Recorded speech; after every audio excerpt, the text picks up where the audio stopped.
Assalamualaikum warahmatullahi wabarakatuh. Salam sejahtera untuk kita semua.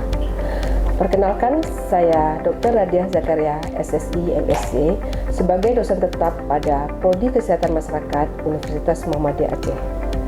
Di Prodi Kesehatan Masyarakat, saya mengampu mata kuliah pengolahan air limbah dengan bobot SKS 2.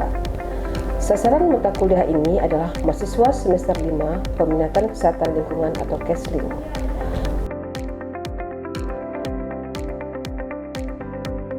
Sebagai deskripsi untuk mata kuliah ini bertujuan untuk memberikan pemahaman yang mendasar tentang definisi air limbah, klasifikasi air limbah, dan pengolahan air limbah beserta kemampuan dalam hal menganalisis persoalan lingkungan, terutama persoalan lingkungan yang disebabkan karena pencemaran air limbah yang berasal dari berbagai aktivitas manusia maupun proses alam dan akibatnya terhadap kesehatan. Kondisi pencemaran tingkat global, nasional, dan lokal, memberikan pengetahuan tentang regulasi atau aspek hukum tentang baku mutu limbah cair, lembaga yang bertanggung jawab tentang pencegahan dan monitoring buangan limbah cair, serta pemangku kepentingan lainnya, serta membahas tentang tata cara pengambilan sampel limbah cair untuk dilakukan uji laboratorium beserta dasar-dasar perencanaan sistem pengelolaan air limbah dari sumber pencemaran domestik dan industri.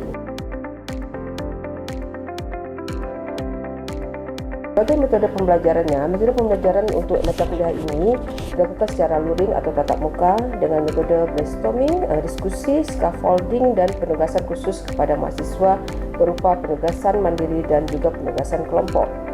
Penugasan kelompok untuk mempraktikkan teori yang didapat selama perkuliahan, seperti penugasan untuk melihat ada tidaknya pencemaran air sungai pada lokasi yang terdapat outlet atau pembuangan air limbah pabrik, dengan melakukan pengamatan serta pengambilan sampel langsung ke lapangan untuk mengamati parameter-parameter pencemaran lingkungan seperti parameter biologis, fisik, dan kimia.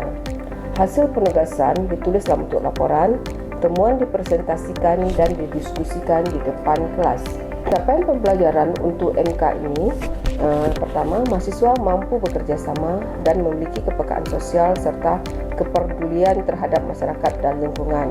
Kemudian mampu menerapkan pengkajian dan analisis situasi di bidang Kesmas pada tingkat kegiatan pelayanan kesehatan primer dengan pendekatan interdisiplin. Mahasiswa mampu menerapkan kebijakan dan perencanaan kesehatan bidang Kesmas pada tingkat kegiatan pelayanan kesehatan primer dengan pendekatan interdisiplin. Kemudian mampu menerapkan pemikiran logis, kritis, sistematis, dan inovatif dalam konteks pengembangan atau implementasi ilmu pengetahuan dan teknologi yang memperhatikan dan menerapkan nilai humaniora yang sesuai dengan bidang keahliannya. Mahasiswa mampu mengkaji implikasi pengembangan atau implikasi ilmu pengetahuan dan teknologi yang memperhatikan dan menerapkan nilai humaniora sesuai dengan keahliannya berdasarkan kaidah, tata cara, dan etika ilmu dalam rangka menghasilkan solusi dan gagasan. Serta mahasiswa mampu menguasai dasar atau prinsip ilmu kesehatan masyarakat pada tingkat sintesis yang mampu menjadi substansi dalam meningkatkan kesehatan masyarakat setinggi-tingginya, mencakup ilmu yang berkaitan dengan kesehatan lingkungan, keselamatan dan kesehatan kerja, ilmu gizi dan kesehatan reproduksi dengan mempertimbangkan fungsi Kesmas yang esensial. Sebagai ringkasan pembelajaran selama satu semester, saya coba rangkumkan dimulai dengan pertemuan awal yang berisi penjelasan pembelajaran semester dan kontrak pembelajaran.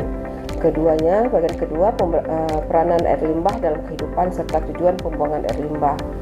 Pertemuan ketiga akan didiskusikan pengaruh air limbah terhadap kesehatan lingkungan, ekosistem, dan landasan hukumnya. Kemudian pada minggu keempat akan didiskusikan pengukuran derajat pengotoran air limbah, minggu kelima air limbah rumah tangga, minggu keenam air limbah industri, minggu ketujuh cara pengambilan contoh air limbah, minggu ke-8 akan ada ujian tengah semester atau UTS, kemudian pada minggu ke-9 prinsip dasar pengelolaan air limbah, minggu 10 pengolahan limbah secara biologis, kemudian minggu 11 pencemaran lingkungan fisik, minggu 12 pemantauan pencemaran lingkungan fisik, minggu ke-13 pencemaran udara, tanah, dan air, minggu ke-14 pengambilan sampel di lapangan, minggu ke-15 presentasi kelompok yang membahas temuan hasil dari minggu sebelumnya.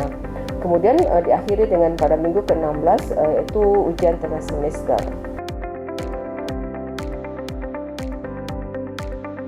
Media pembelajaran untuk mata kuliah ini menggunakan perangkat lunak seperti Microsoft Word, PowerPoint, EasyMP Network Presentation, serta jaringan internet. Sedangkan perangkat kerasnya seperti LCD, laptop, whiteboard, spidol, dan dongle. Kemudian untuk evaluasi, ada 4 komponen yang akan dievaluasi untuk mata kuliah ini. Pertama, kehadiran senilai bobotnya 10%, tugas 20%, ujian tengah semester atau UTS 30%, dan ujian akhir sebesar 40%. Untuk penilaian, kita menggunakan huruf A, AB, B, BC, C, D, dan E. Dengan jumlah distribusi nilai: A nilainya 85 sampai 100, AB 78 sampai 84,9, B 70 sampai 77,9, BC 60 sampai 69,9, C 50 sampai 59,9, D 40 sampai 49,9, serta E atau fail dengan nilai 1 sampai 39,9. Kita cuma satu perairan, ya. Ini misalnya ini yang kalau lemah itu misalnya kurang dari 20, 200. Jadi ini kita lihat nih, nilai COD selalu lebih tinggi dari nilai BOD. Karena COD itu diuraikan organik dan organik. Kalau BOD diuraikan organik saja. Nah, salah satu kriteria dari karakter fisiknya itu bau, ya. Bau itu disebabkan oleh gas hasil dekomposisi organik. Nah, dekomposisi berarti penguraian. Jadi kalau sampah gitu ya, sampah kemudian membusuk. Nah, itu berarti dekomposisi, jadi menghasilkan bau. Jadi kalau misalnya ya, jadi bedakan antara aerob dan anaerob. Ya, jadi ingat aja, ada aerobik itu. Semua ketika kalian ingin mempelajari pencemaran secara biologi. Jadi ini contohnya ya, ini bentuk bakteri, bakteri tumbuhan ini purifikasi, kemarin purifikasi yang kalau misalnya terlalu banyak pupuk gitu ya, pupuk itu NPK gitu masuk ke perairan dia akan subur gitu ya. Jadi kita bisa hitung. Inorganik ini pH, alkali, kemudian bahan kimia beracun gitu ya. Oke, ini kimia organik. Yang kemarin kita belajar kertas lakmus. Kertas lakmus alatnya, ini kertas lakmus. Kertas lakmus itu yang paling Yang saya tanyakan tadi kan Bu ada beberapa sumber air limbah. Jadi pertanyaan saya, sumber air limbah jenis mana yang paling banyak menyumbang pencemaran di kesehatan lingkungan khususnya di Indonesia?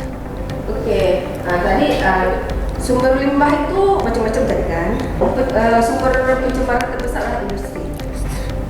Nah, industri yang misalnya terutama industri yang logam, bersih logam, ya, yang banyak proses memakai bahan. Saya ingin bertanya tentang, kan Ibu bilang tadi di suatu rumah tangga kan ada air limbah, contohnya seperti limbah tahu. Yang saya tanyakan, berapa lama waktu yang diperlukan untuk membersihkan air limbah tersebut? Maksudnya membersihkan di perairan? Di perairan. Jadi lama ininya bagaimana kita menangani limbahnya aja? Jadi gini Bu, misalnya di suatu daerah itu terjadi banjir ya. Jadi di suatu daerah ini kayak sering ada penumpukan sampah. Jadi waktu banjir itu kan semuanya kayak tercampur gitu kan Bu. Jadi waktu surut banjir ini di setiap perkampungan pasti ada sumur kan Bu ya. Itu airnya tercemar nggak Bu misalnya?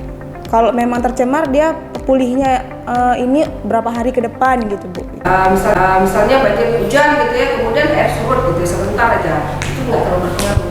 Tapi kalau misalnya contohnya kita di Aceh, contohnya tsunami, itu kan air sampai 15 meter ya.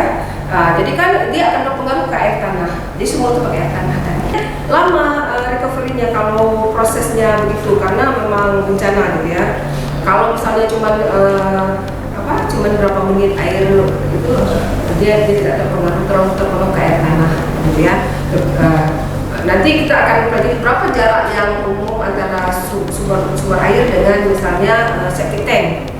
Setting kan sumur juga kita buang gitu, kan dia bisa merembes. Nah, dia ada kecepatan berapa dari suatu tempat ke tempat lain rembesan ininya air limbahnya ya. Nah itu gitu jawabannya. Baik, Bu, terima kasih. Pertanyaan bisa disimpan, gak ada masalah untuk saya, bisa simpan ke minggu depan kalau diskusikan sama-sama kawan apa yang ditanyakan. Oke, saya akhiri sesi pada siang ini. Wabillahi hidayah. Assalamualaikum warahmatullahi wabarakatuh. Waalaikumsalam. Demikian penjelasan yang dapat saya sampaikan untuk mata kuliah pencemaran limbah ini. Terima kasih atas perhatiannya. Wassalamualaikum warahmatullahi wabarakatuh.